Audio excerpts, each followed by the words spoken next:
Attention, attention, messieurs, dames, la magie du direct. Voilà, vous le voyez bien, vous le voyez bien, il est là.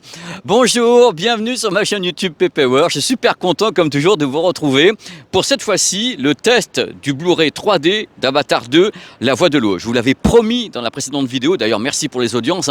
Je suis super content, je vous avais dit, on va faire la version 3D. Alors la voici, la voilà, ici à Berlin. It is not fond vert, c'est vraiment moi au milieu. C'est bien quand je bouge comme ça. Alors le truc, c'est que ce test me donne une occasion en or, golden occasion, de faire le point avec vous sur la 3D. On en est où ? En Europe, dans le monde, en France, sur la 3D. Alors au menu de la vidéo, bien sûr, ce petit billet d'humeur où je vais parler de la 3D en général et vous allez pouvoir vous lamenter avec moi, voilà, pleurer des rivières et tout. Alors après, je vais vous dire ce qu'il y a sur le Blu-ray 10, c'est-à-dire qu'est-ce qu'ils ont mis. Qu'est-ce qu'ils ont mis chez Disney sur le Blu-ray 10 ? Qu'est-ce qu'il y a une Dolby Atmos un an je passe. Est-ce qu'il y a autre chose ? Quel est le format de l'image ? C'est quoi du cinémascope, du 1.85 ? Bref, ce qu'il y a sur le Blu-ray 10 ? Est-ce qu'il y a du HDR ? Est-ce qu'il y a du Dolby Vision ? Bref, les moments où on rêve, on va rêver ensemble. Voilà. Et après, bien sûr, il y aura les résultats sur le terrain, ce qui est important. Alors, j'ai visionné ce Blu-ray disque 3D sur mon vidéoprojecteur perso, qui est l'Epson TW9400. Et parce que je l'aime, ce projecteur, je le connais par cœur, donc c'était visionné 2 fois avec. Je vous dirai ce que j'en pense. Tant au niveau du son, alors est-ce que le son, il est aussi bon que ce qu'il y avait sur le Blu-ray 4K ? J'ai une quinte de tout en ce moment. Est-ce que l'image est aussi bonne en 3D qu'elle était au cinéma ? Voilà, c'est le but de la manœuvre.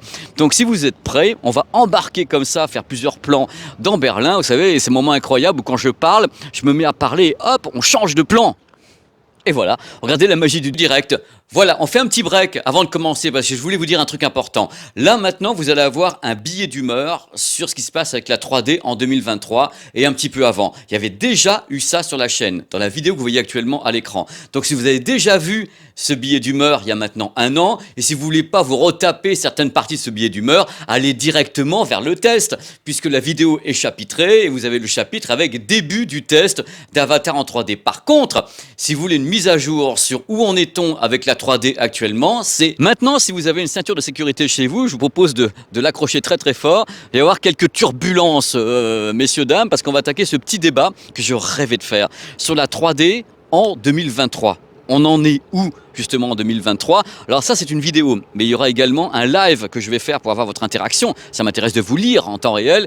Et il y aura un live donc sur ma chaîne YouTube et un live sur ma chaîne Twitch. On va tout faire, comme ça je pourrai vraiment écouter tout ce que vous avez à me dire sur la 3D. Alors le truc important à savoir, parce que c'est super important, c'est que si vous voulez regarder Avatar ou Avatar 2 en 3D, la seule solution à ma connaissance pour le grand public, c'est d'acheter le Blu-ray 3D. Il n'y a pas, à ma connaissance, ou alors je ne le sais pas, il n'y a pas de plateforme de streaming qui a de la 3D. Ça, je ne pense pas. Ou alors, s'il y en a une, il faut me dire laquelle, que j'aille jeter un petit coup d'œil, mais je n'ai pas entendu parler de ça. Donc ça, c'est la version légale, normale et autre, pour avoir de la 3D. Alors maintenant, le vrai débat est là. Vous êtes des centaines, mais vraiment des centaines. Je vous remercie à me laisser des messages depuis maintenant, peut-être 6 mois, 1 an, depuis qu'on a annoncé justement Avatar 2, La Voix de l'eau, pour dire, mais pourquoi est-ce qu'il n'y a plus de 3D ? Pourquoi est-ce qu'il n'y a pas de téléviseur ? Pourquoi ?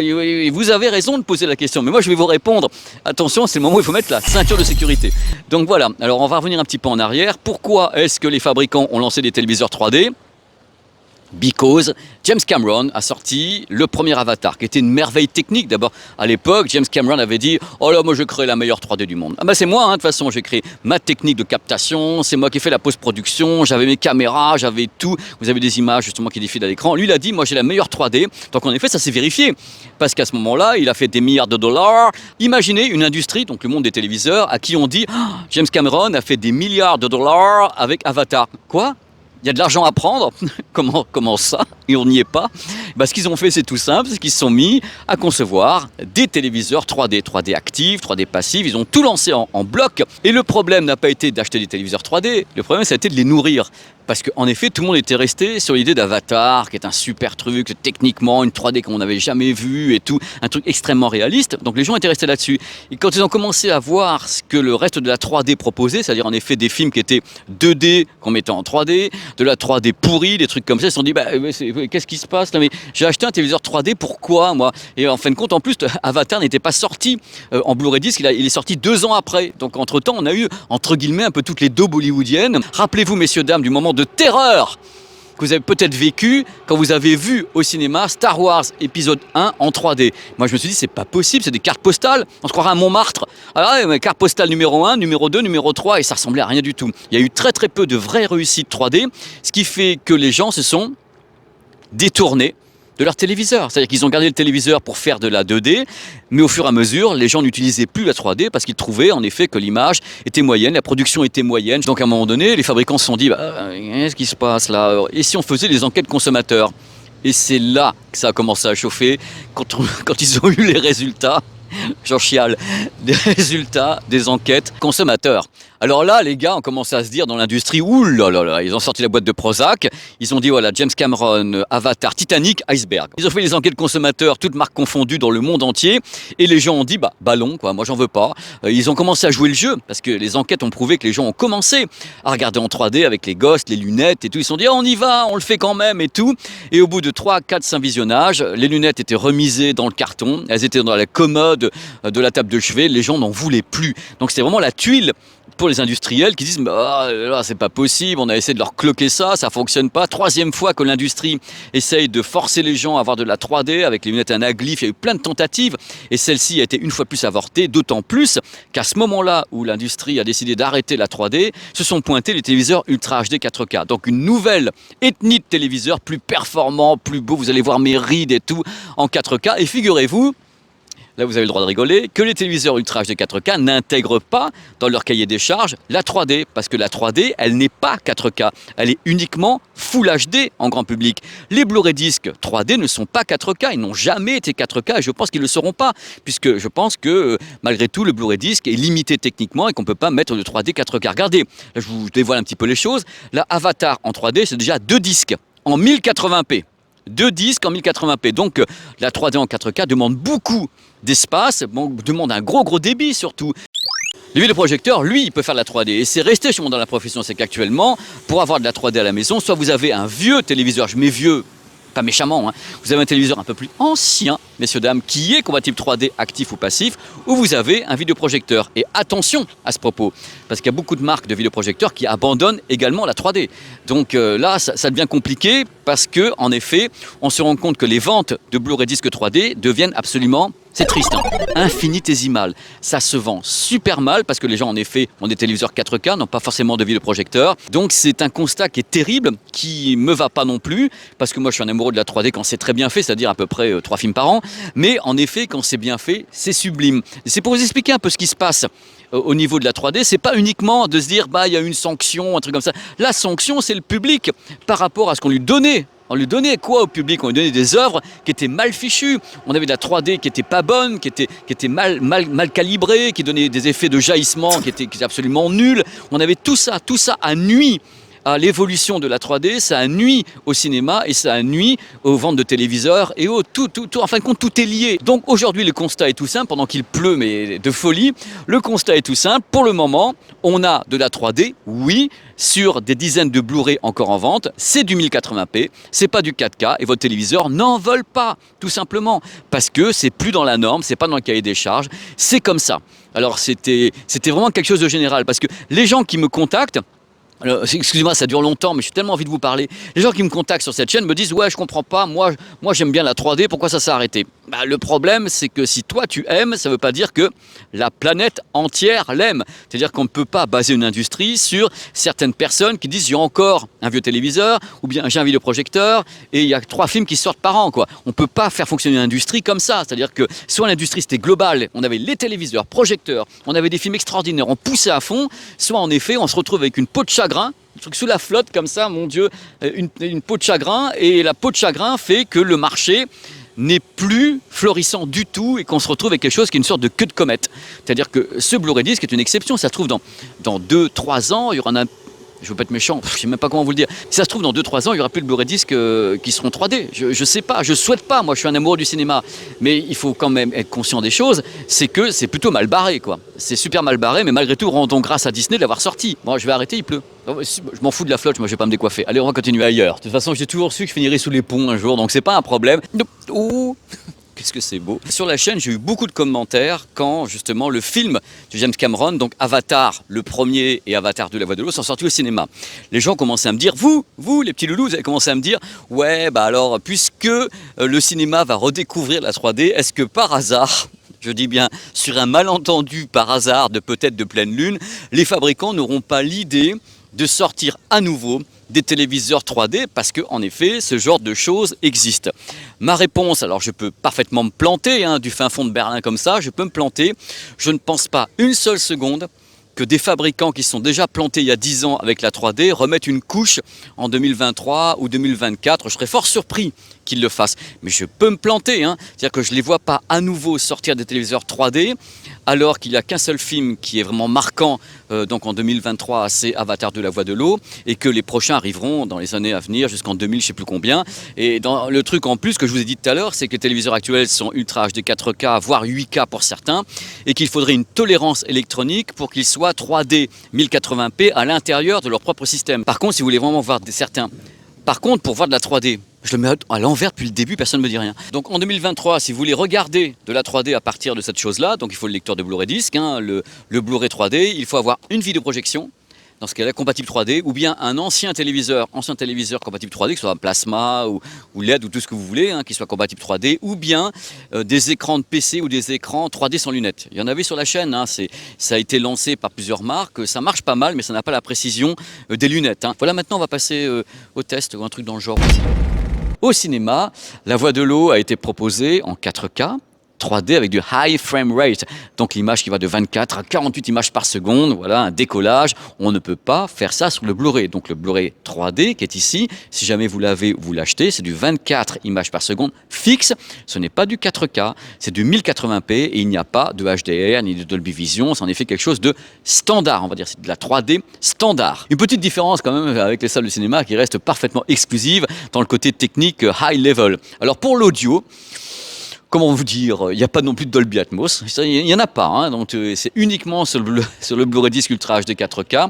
L'audio pour la VO, c'est du DTS HD Master Audio. Ça tabasse, le DTS HD Master Audio 7.1 canaux, mais vous n'avez pas d'effet d'élévation, parce qu'il y a uniquement le DTS X et le Dolby Atmos qui vous donnent des effets d'élévation, et la VF est la même que sur le Blu-ray disque Ultra HD 4K, c'est-à-dire une VF en Dolby Digital Plus 7.1 canaux. Pas de Dolby Atmos non plus. Alors s'il y a bien un réalisateur, un seul au monde qui peut dire « moi je fais de la 3D comme personne, c'est pour ça que je fais des entrées dans les salles et puis j'ai une façon de filmer particulière, cette fois-ci j'ai encore amélioré ce que je fais grâce aux nouvelles caméras Sony, Cinealta, Rialto et tout ». Bon, c'est lui, il peut le dire, voilà, il a beaucoup bossé pour avoir de la 3D, surtout la 3D aquatique, ce qui a été extrêmement compliqué, c'est-à-dire qu'il a filmé ses acteurs et tout sous l'eau avec des combinaisons, il a dit « oh là là, c'est incroyable, j'avais jamais fait ça ». Bah oui, personne ne l'avait jamais fait en plus. Donc c'est top. Le premier truc qui m'a impressionné, c'est, voilà, je me suis dit, mais c'est dingue, on est sûr que c'est du 1080p cette affaire, parce que j'ai vu des images absolument dingues au niveau de la définition. C'est-à-dire, encore une fois, comme je vous l'ai dit dans la première vidéo, qui doit apparaître par ici, dans le coin, par là, dans la première vidéo, c'est-à-dire que le master de base est tellement bon que même en 1080p, vous êtes là, vous dire, ah ouais, quand même. Et donc l'image est nickel au niveau de sa définition. La définition de l'image est top. Donc pas de problème de ce côté-là. La luminosité est excellente. Même chose, je vois ça par rapport au test que j'ai fait avec mon système. Donc ce projecteur, ces lunettes actives et autres. La luminosité est top. Il n'y a pas le côté, tiens, c'est de la 3D, on perd de la lumière et machin et trucs. Non, non, alors c'était vraiment plein pot. La colorimétrie. Ok, il n'y a pas de HDR. Il n'y en a pas, mais je peux vous garantir que comme sur le premier, même sans le HDR, vous avez une colorimétrie absolument fabuleuse. La nuit, le jour, les scènes avec du fluo, les scènes qui sont sombres, mais tout passe super bien. C'est un régal et pourtant on se dit, bah tiens, mais c'est du 1080p, c'est pas comme au cinéma en 4K. Bah oui, bah non, mais c'est tellement bien fichu que ça passe. Et c'est vraiment déjà sur ce point-là, sans parler de la 3D, déjà c'est démo. C'est déjà démo. Alors la 3D... Alors au cinéma, déjà quand j'ai vu le film en 3D, j'ai dit ah ouais, il n'y a rien à jeter. Eh bien, il n'y a rien à jeter, Mais il y a tellement de trucs pas à jeter que j'ai pris des notes. Le premier truc qui, moi, m'a impressionné, mis à part ce que je vous ai dit avant, c'est-à-dire la luminosité, la définition, les couleurs, mis à part ça, ce qui m'a impressionné, c'est justement le côté hybride. On voit des images 3D avec les acteurs filmés en vrai et on voit des avatars. Et le mélange des deux en 3D, c'est oufissime, parce qu'on se rend même plus compte que c'est mélangé, c'est-à-dire que le respect des distances, le respect de la profondeur, on voit justement des êtres humains qui se baladent comme ça avec des navis autour d'eux, on se dit mais il y a un truc de folie, c'est-à-dire que le truc de folie c'est pas qu'on les mélange, c'est qu'on ait quelque chose de plausible visuellement, techniquement dans la profondeur 3D. Ça c'est dingue, on oublie à un moment donné qu'on regarde un truc qui n'est pas normal. On dit après tout c'est normal, il y a des navis, il y a des êtres humains, tout le monde se balade, il y a des bateaux qui sautent avec derrière des trucs qui sont pas vrais et tout coule, tout glisse. Ça c'est une prouesse technique quand même absolument dingue, une prouesse technique de réalisme. Pourquoi? Parce que James Cameron sait faire de la 3D, il fait pas n'importe quoi, il a fait un truc hyper réaliste alors que c'était pas gagné à la base. En plus, le truc qui n'était pas gagné, c'est de faire de l'aquatique, c'est-à-dire qu'au moment où justement on a des acteurs qu'on filme comme ça dans l'eau et arriver à avoir de l'aquatique en 3D et qu'en plus les acteurs réels qu'on rajoute par-dessus, voilà, Madre de Dios, et c'est réussi. Alors là, c'est absolument dingue. Alors, truc important dans la 3D qu'il faut savoir, ce sont les effets de jaillissement. Alors, en général, quand on parle de 3D, on dit voilà, il y a des effets de jaillissement, il y en a partout, ça ressemble à rien du tout, ça fait too much. Et bien là, il y en a plein, ça fait too much, mais en même temps, ça passe tellement bien qu'on se dit oui, allez, encore, donne-nous des effets comme ça qui sortent de l'écran de tous les côtés. Alors, sur une image de 3 mètres, par moment, j'ai pris justement des branches d'arbres, elles devaient faire 2 mètres. Hein. C'est-à-dire que vous avez un truc qui sort comme ça, qui vous arrive dans la tête, c'est absolument dingue, donc c'est plutôt cool. Alors, j'ai carrément pris des notes de ce qu'on va sortir de l'écran comme ça. Hein. Attention, accrochez-vous, il y a donc des arbres, des branches, bras, arcs, des mains, des sortes de petits projectiles, tout sort comme ça de l'écran vers vous, mais de façon extrêmement plausible, précise. C'est pas too much, alors que ça aurait pu être too much. On se dit, bah, après tout, normal, on a une branche dans le salon, tout est normal. Et c'est pas facile d'avoir une telle précision en 3D. C'est vrai que c'est tellement bien filmé, tellement bien géré, qu'on a tous les détails de ce que Cameron voulait, c'est-à-dire vraiment une précision, une minutie, et tout apparaît clairement, parce que c'est une vraie 3D contrôlée de A à Z. À part 2-3 effets de flou, je pense qu'on a peut-être le meilleur Blu-ray disque 3D jamais conçu. C'est-à-dire que si vous voulez tester un vidéoprojecteur, si vous avez encore un téléviseur compatible 3D, si vous avez un écran de PC compatible 3D sans lunettes, c'est le disque 3D qu'il vous faut, ce sont les images qu'il vous faut, parce que c'est vraiment un truc de démo. C'est hyper contrôlé, c'est jamais too much, alors que ça devrait être too much tellement ça part de partout, mais on se dit, bah, c'est tellement bien fait qu'on est dedans. Et le mot justement qui est important, c'est de l'immersion. Et la 3D, c'est quoi? C'est de l'immersion. Et là, on a l'immersion maximale de ce qu'on peut faire, je pense, au cinéma ou en grand public. Donc bravo. Tout ce que j'ai vu était merveilleux. J'ai pris un pied de chaque seconde. Je me suis dit, oh là là, qu'est-ce que c'est beau. J'étais là, j'étais submergé d'émotions par la qualité de cette 3D, cette profondeur, les effets de jaillissement. Tout est tellement calé, beau, propre. Moi, je dis encore. Encore, par pitié, il faut que la suite soit comme ça, il faut que d'autres films arrivent comme ça, avec cette qualité. Malheureusement, c'est rare. Et en plus, j'ai vu aucun artefact de compression, il n'y a pas d'hésitation, il n'y a rien du tout. C'est dingue quoi, je veux dire, c'est un Blu-ray qui est parfait, et ils ont pris justement le temps de le faire, et la place pour le faire, c'est sur 2 disques, hein. C'est pas sur un disque, on essaye de tout serrer comme ça, oh, on va le faire quand même, ben non, on va pas le faire. On prend 2 disques, on prend le temps, on prend de la place, et on a un truc qui est nickel, de chez nickel. Donc si vous avez un vidéoprojecteur 3D avec des lunettes actives, vous allez vous régaler, ça va être une véritable dinguerie. Hop, oh là là, on va parler de l'audio maintenant. Alors la VF, The VF, identique à la VF qui est sur le Blu-ray disc Ultra HD 4K. Donc c'est du Dolby Digital plus 7.1 canaux avec un son étonnant. C'est-à-dire qu'en effet, ils ont mis le plein pot au niveau du débit. Ok, c'est pas de l'Atmos, ok, c'est pas du DTS HD Master Audio, mais la VF est vachement bonne. Beaux effets, du grave et tout, donc c'est pas à jeter, hein, c'est pas un son rachitique du tout sur la VF. La VO, bah, ça aurait pu peut-être, dans vos rêves, dans mes rêves, être du Dolby Atmos sur le Blu-ray disc 3D, mais pas du tout. C'est quand même du DTS HD Master Audio 7.1 canaux. Autant vous dire que ça tabasse. Vous avez du bruit parce que les péniches, moi je suis là, je suis presque en live, hein, avec le bruit des moteurs et tout. C'est du son, c'est multicanal. Donc cette VO en a en réserve, c'est-à-dire qu'il y a un gros son avec du grave, de très très beaux effets, grosse dynamique, très très grosse dynamique. Ça tabasse, c'est une excellente VO en DTS HD Master Audio 7.1 canaux. Bien sûr, on n'a pas les effets d'élévation, hein. C'est-à-dire qu'on n'a pas de hauteur, mais on a quelque chose d'extrêmement dynamique. Voilà, il y a quand même un petit regret qu'ils n'aient pas mis sur un disque pareil, tout, c'est-à-dire qu'en effet, ils avaient la place, il y avait 2 disques. Donc c'est vraiment, pour finir cette vidéo, voilà, je vais faire un truc comme ça, regardez, vous pourrez voir comme ça un petit peu les péniches. pour finir cette vidéo, c'est quand même un truc de fou, ces éditions d'Avatar en Blu-ray 10, parce que tout est fragmenté. C'est-à-dire que Disney s'est amusé à faire des fragments. D'un côté, vous avez du Dolby Atmos sur un disque Ultra HD 4K. De l'autre côté, le Blu-ray disque 3D n'en a pas. Enfin, il faut acheter toutes les éditions pour avoir tout, si je puis dire.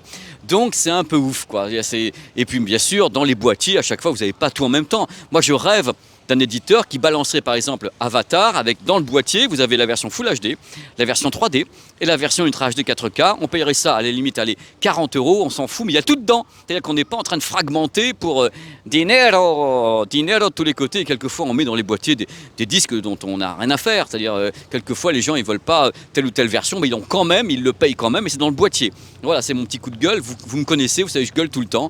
Mais voilà, dans tous les cas, j'ai été super content. Là, c'est un trépied, donc je bouge comme ça. Hein. Regarde, j'ai du direct.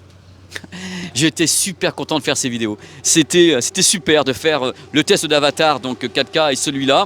J'ai adoré faire ça. Il y a d'autres trucs qui vont venir sur la chaîne, mais j'ai pas le temps de faire beaucoup de tests de Blu-ray. Ça demande beaucoup de temps à chaque fois. Et puis là, je suis à Berlin pour faire l'IFA de Berlin. Il y a plein de trucs qui arrivent sur la chaîne. J'ai plein de tests, j'ai plein de voyages, des reportages. Il y aura d'autres Blu-ray parce que je suis en attente de 2-3 trucs que j'ai envie de vous faire, parce que j'ai envie de vous en parler, parce que tout n'est pas parfait. Parce que là, je vous ai fait 2 Blu-ray qui étaient quand même très bons techniquement, même s'il y avait des lacunes au niveau de ce qu'il y avait sur le Blu-ray, au niveau des propositions techniques, mais ils sont très bons globalement. Il y a 2-3 il y a 2-3 Blu-ray qui sont quand même un peu plus discutables techniquement, et il faudra qu'on en parle justement. Donc voilà, c'est la fin de cette vidéo. J'espère que ça vous a plu, j'espère que vous avez passé un bon moment et que vous reviendrez me voir sur ma chaîne. Que du bonheur. Allez, à bientôt, hein, et ciao. Oh, planter le trépied. Ouais, oh là.